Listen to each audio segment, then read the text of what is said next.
दोस्तों ये वाला एपिसोड देखना, इस वाले एपिसोड में बहुत मजा आएगा। जैसा कि पिछले एपिसोड में हमने देखा था कि याओ ब्लू से लड़ता है और ब्लू के ऊपर उसने जीत हासिल कर ली थी, लेकिन वो ब्लू को मारना नहीं चाहता था। वो ब्लू को अपनी टीम में शामिल करना चाहता था और अभी ब्लू वॉलेंटियर आर्मी का लीडर है। ब्लू हाँ में जवाब देता है और याओ की मदद करने के लिए तैयार रहता है। फिर जितने भी आर्मी उसके रहते हैं वो सभी भी तैयार हो चुके होते हैं। ये खबर इन लोगों तक भी पहुंच चुकी होती है कि ब्लू ने एक बहुत ही मुश्किल काम कर दिया और ये लोग प्लानिंग कर रहे होते हैं याओ को मारने की। चलिए देखते हैं आगे क्या होता है। अगले सीन में हमें एक घर को दिखाया जाता है जहां पर याओ, ब्लू और अंकल रहते हैं। ब्लू याओ को मैप दिखा रहा होता है और बता रहा होता है कि पिछले 6 महीनों में यहाँ पर असुरा रेस यहाँ तक फैल चुकी है और पिछले 6 महीनों में इन्होंने बहुत बार उन पे हमला करने की कोशिश भी की है। हमला कामयाब भी हुआ है, लेकिन वो लोग ऐसे डटे हुए हैं वहां पर कि वहां से वो लोग हिलने का नाम ही नहीं ले रहे। मतलब उस जगह को एकदम असुरा रेस ने कैप्चर करके रखा है। जनरल लॉन्ग ने पहले भी एनिमी को बहुत बार अलग अलग तरीके से डैमेज देने की कोशिश की थी और उस वक्त वो चीज काम भी कर गई थी। लेकिन अभी अगर उसी सेम टेक्निक को दूसरे जनरल्स इस्तेमाल कर रहे हैं तो असुरा रेस पर कोई भी काम नहीं कर रहा है। वो लोग इतने ज्यादा टिके हुए हैं कि लोग कितना बार भी हमला करें, 6 महीने से कोशिश कर रहे हैं लेकिन कुछ हो नहीं रहा। फिर हमें असुरा रेस के कुछ मेंबर्स के बारे में बताया जाता है कि ये लोग इतने ज्यादा बेखौफ होते हैं कि इन्हें मरने से भी डर नहीं लगता है। वैसे ये लोग इतनी आसानी से मर भी नहीं सकते हैं और अगर ये लोग इनका हेड टू हेड सामना करेंगे तो जो नॉर्मल सैनिक है वो असुरा रेस के सामने टिक नहीं पाएंगे। हालांकि इनमें कुछ कमियां होती है जो कि इनका कमजोर पॉइंट होता है, जो होता है इनका सर और इनका हार्ट। लेकिन अगर आप बाकी कहीं भी मारेंगे तो वो पूरा ब्लैक आर्मर से कवर रहता है, जिसे भेद पाना बहुत ज्यादा मुश्किल है। हालांकि ये रैंक पे भी डिसाइड होता है कि किसके पास आर्मर होगा, किसके पास नहीं आर्मर होगा। लेकिन जिसके पास आर्मर नहीं होता उसका कल्टीवेशन बेस बहुत ही ज्यादा मजबूत होता है और फिर भी हेड टू हेड लड़ने में बहुत ज्यादा प्रॉब्लम आ सकती है क्योंकि इनके सैनिक उतने ज्यादा ताकतवर नहीं है जितने उनके हैं। याव इस बात को अच्छे से समझ चुका है और कह रहा होता है, लगता है कि हेड ऑन हेड लड़ना उनसे जरा भी चालाकी वाली बात नहीं होगी। हमारे सैनिक बहुत आराम से मारे जा सकते हैं। क्या कोई और रास्ता है कि हम लोग उन्हें हरा सके या पीछे ढकेल सके? ये कहता है हाँ, एक रास्ता तो है और वो है असुरा डिस्ट्रॉइंग कैनन।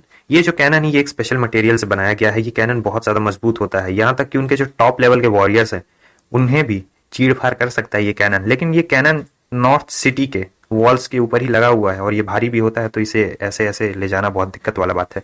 याव दिमाग लड़ा रहा होता है और कह रहा होता है तब हम उन्हें कैसे खत्म करें, क्योंकि वो जो कैनन्स है वो बहुत भारी हैं और एक जगह से दूसरी जगह ले जाने में दिक्कत होगी। हालांकि वो सिटी को डिफेंड करने के लिए स्पेशल वहां पे रखे गए हैं। इस बात को सुनने के बाद ब्लू सोच रहा होता है यंग मास्टर तो सचमुच बहुत ज्यादा ब्रिलियंट है, इन्होंने तुरंत ही सिचुएशन को समझ लिया, वो भी एकदम शॉर्ट अमाउंट ऑफ टाइम में। लगता है मैं किसी गलत लीडर को फॉलो नहीं कर रहा हूँ। लेकिन अब याव के मन में लड्डू फूट जाता है और वो कह रहा होता है कि आप मेरे लिए 1000 सोल्जर्स का इंतजाम करिए। आज ही रात हम लोग असुरा रेस पे हमला करेंगे और उनका जो एक पार्ट है उसे पूरी तरीके से खत्म कर देंगे। हेड टू हेड लड़ने की कोशिश करने वाला है ये। इस बात को सुनकर तो ब्लू के होश ही उड़ चुके होते हैं, क्योंकि हेड टू हेड लड़ने का बात कर रहा है। बताओ ऐसा कैसे हो सकता है? याओ कहता है क्या हुआ, क्या तुम लोग मरने से डरते हो क्या? ब्लू कहता है नहीं, ऐसी कोई भी बात नहीं है, हम लोग मरने से बिल्कुल भी नहीं डरते हैं। लेकिन अगर हम लोग उनसे हेड ऑन हेड फाइट करेंगे, हेड ऑन हेड फाइट करना मतलब क्लोज कॉम्बैट में जाकर ऐसे ऐसे तलवार से लड़ना, तो ये एक बेसिकली सुसाइड ही कहलाएगा। और फिर जो मास्टर होते हैं वो याओ से कह रहे होते हैं कि मैं और ब्लू पिछले 3 साल से उनसे लड़ रहे हैं, हमने एक्सपीरियंस किया है कि वो कितने ज्यादा पावरफुल हैं। वो लोग कमजोर नहीं है, साथ ही साथ बहुत ताकतवर वॉरियर्स भी हैं उनकी टीम में। फिर मास्टर याओ को बताने लगते हैं कि आज से कुछ वक्त पहले ही एक इंपीरियल आर्मी गई थी उन लोगों का खात्मा करने के लिए। मतलब कुछ वॉलेंट्री आर्मी को भी उसमें साथ ऐड करके गया था वो लोग भी ताकतवर बंदा था, लेकिन 1 महीने से ऊपर हो चुका है। फिर भी वो लोग अभी तक वापस नहीं लौटे हैं और कुछ खबर भी नहीं है कि वो लोग जिंदा भी हैं या फिर नहीं है। इसलिए मैं आपसे ये कहना चाहूंगा यंग मास्टर की आप प्लीज इसके बारे में एक बार ध्यान से सोच लीजिए। फिर ब्लू कह रहा होता है कि देखिए हमारे कोई भी भाई मरने से बिल्कुल भी नहीं डरते हैं, लेकिन जो आप ये बात कह रहे हैं ये करना थोड़ा ज्यादा मुश्किल हो सकता है, जान जा सकती है बहुत सारे लोगों की। याओ कहता है कि तुम जरा भी चिंता मत करो, मैं आज पूरा स्ट्रेटेजी बना लूंगा और मैं नहीं चाहता हूं कि कोई भी मेरे वजह से फालतू में मरे। और ये कहने के बाद वो चला जाता है।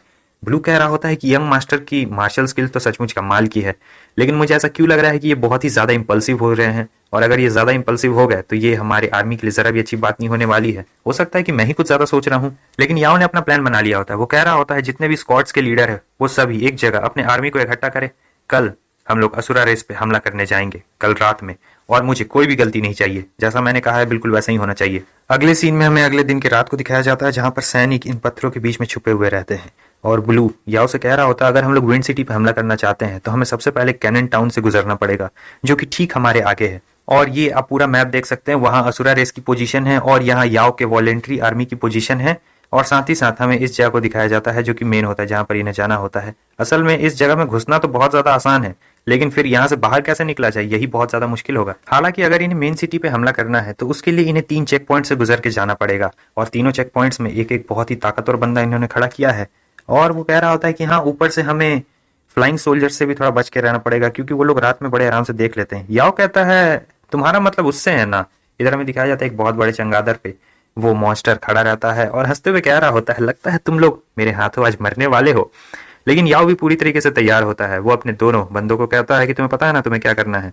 वो दोनों एकदम सीधे, बहुत सारे रहते हैं, उनकी तरफ आगे बढ़ जाते हैं। उन्हें ज्यादा देर नहीं लगती है, वो तुरंत ही उन सारे चमगादड़ और जितने भी छोटे मोटे रहते हैं उन्हें खत्म कर डालते हैं। लेकिन ये जो मेन वाला होता है, इसके ऊपर हमला करने में इन्हें थोड़ी दिक्कत होती है, क्योंकि इन दोनों के हमले से इसे कुछ भी नहीं होता। ये कह रहा होता है कि तुम लोग मेरे हमले से नहीं बचने वाले हो। और फिर याओ अपने सारे सैनिकों को लेकर सीधा सेकंड चेक पॉइंट की तरफ आगे बढ़ रहा होता है। वो अपने सैनिकों से कह रहा होता है कि घबराने की कोई भी जरूरत नहीं है, जैसा मैंने तुम लोग को बताया है बस तुम्हें ऐसा ही करना है और फिर सब कुछ ठीक हो जाएगा। फिर हम देखते हैं कि सारे सोल्जर्स हमला करने के लिए आगे बढ़ते हैं, और इस तरफ असुरा रेस के जितने भी चेक पॉइंट्स पे सैनिक रहते हैं वो भी हमला करने के लिए आगे बढ़ते हैं, और यहाँ खूब बूम बम लड़ाई चल रही होती है, बहुत लोग मरते हैं। इस तरह हमें याओ को दिखाया जाता है जो कि उनके लीडर से लड़ रहा होता है। वैसे याओ को ज्यादा टाइम बर्बाद नहीं करना था, क्योंकि इन्हें जल्द ही दूसरे चेक पॉइंट्स पे हमला करना था और पहुंचना था। वो लीडर ताकतवर तो होता है, इसलिए याओ एक प्लान बनाता है कि वो तो हवा में नहीं आ सकता है। याओ ही हवा में चल जाता है और फिर अपने सबसे ताकतवर वेपन त्रिशूल को बाहर निकाल लेता है और फिर उससे ऐसा हमला करता है कि वो जो मॉन्स्टर होता है उसकी चपेट में आ जाता है। फिर बचता है तो उसका सर ही बचता है। इसे देखकर ये लोग काफी खुश थे कि वाओ कितना ज्यादा ताकतवर है। याओ कह रहा होता है कि मैंने पहले ही एनिमी के लीडर को एलिमिनेट कर दिया है, अब तुम सभी को डरने की कोई भी जरूरत नहीं है। अब उन्हें कमांड देने वाला कोई भी नहीं है, तो जाओ उन सभी पे हमला करो और मेरी मदद करो ताकि हम उन सभी मॉन्स्टर्स को मार दें। सारे सैनिक एकदम जोश में आ चुके होते हैं, क्योंकि उनका लीडर होता है इतना ज्यादा ताकतवर है। अब इधर हमें दिखाया जाता है कि याओ आगे बढ़ता है, लेकिन तब तक 2 और खतरनाक मॉन्स्टर्स आ चुके होते हैं। ये उड़ने वाले मॉन्स्टर होते हैं और पहले से ज्यादा पावरफुल भी लग रहे थे। ये कह रहा होता है अपने बड़े भाई से कि चलो हम इस छोटे से कीड़े को कुचल डालते हैं। लेकिन याओ बहुत गुस्से में था और कह रहा होता है, तुम सभी छोटे मोटे नमूनों, रुको तुम्हारा ग्रैंडपा आया है, रुको मैं तुम्हें अभी बताता हूँ। फिर ये भी ईगल पे चढ़ जाता है, ऊपर आता है। वो देख के हैरान था कि ये इतना तेज कैसे हो सकता है, और एक ही बार में आके उन दोनों को खत्म कर डालता है। अब वहां पर बस बच गए होते हैं सैनिक, क्योंकि सारे जो ताकतवर थे उसे तो याओ और उसके ताकतवर साथियों ने पहले ही मार दिया होता है। अब जो बचे कुछ सैनिक रहते हैं, याओ अपने सैनिकों से कह रहा होता है कि जाओ उन सभी को खत्म कर डालो, अब कोई भी नहीं आने वाला है, क्योंकि बाकी दूसरा चेक पॉइंट दूर रहता है। सारे सैनिक पूरे जोश में होते हैं। इधर हमें एक और चेक पॉइंट को दिखाया जाता है जहां फिलहाल तो शांति होती है, लेकिन ज्यादा देर के लिए नहीं, क्योंकि याओ वहां पर आ चुका होता है हमला करने के लिए। सभी लोग तैयार हो जाते हैं और उस पैरों से हमला तो करते हैं, लेकिन वो पहले ही से अपने डिफेंस को तैयार रखता है और बच जाता है। फिर से वो अपने फ्लेम वाला हमला करता है, जिससे बहुत सारे सैनिक पहले ही मारे जा चुके हैं, और इधर नीचे से ये लोग आ चुके होते हैं हमला करने के लिए। तब हमें एक अंदर जो बॉस वाला रूम होता है, ये यहाँ का बॉस होता है, ये एक बंदे को मार रहा होता है और कह रहा होता है कि तुम लोग कुछ नहीं, बस कचरे हो। आखिर ह्यूमन रेस ऐसा कैसे कर सकती है? वो हमारे चेक पॉइंट्स को कैसे तबाह कर रही है? बताओ, तुम ही लोग इसके जिम्मेदार हो, तुम लोग कुछ भी नहीं कर सकते हो। मुझे इसका जवाब चाहिए। आखिर वो इंसान यहाँ पर क्या कर रहे हैं, और इतनी जल्दी उन्होंने हमारे चेक पॉइंट्स को तबाह कैसे कर दिया? तब याओ आ जाता है और कह रहा होता है, जाहिर सी बात है, तुम्हें तबाह करने के लिए। चलो अब तुम्हारी बारी है, मैं भी तुम्हें ऊपर पहुंचा डालता हूँ। इससे पहले कि वो कुछ कर पाता है, याओ उसका सर ही उड़ा डालता है, और यहाँ पर भी जीत याओ की हो चुकी होती है। जितने भी असुरा रेस के मतलब ये चेक पॉइंट्स होते हैं, सब पर याओ का कब्जा होता है।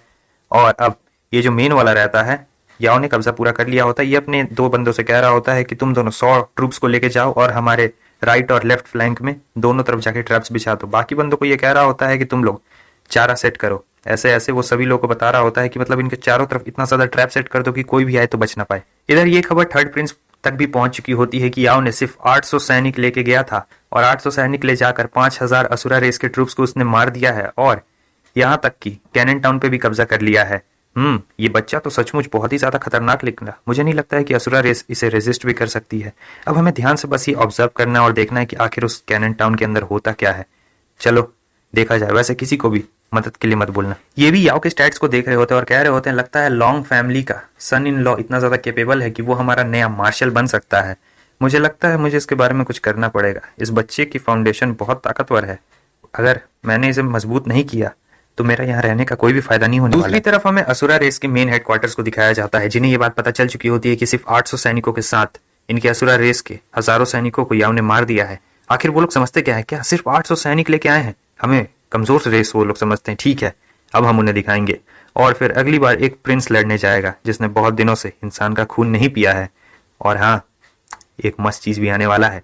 वैसे हो सके तो आज का ये आखिरी वीडियो होगा, क्योंकि क्या बोले, इतना ज्यादा प्रॉब्लम ही है कि वीडियो बहुत जल्दबाजी में बनाना पड़ रहा है। तुम लोग समझ सकते हो यार, बहुत टेंशन है अभी फिलहाल।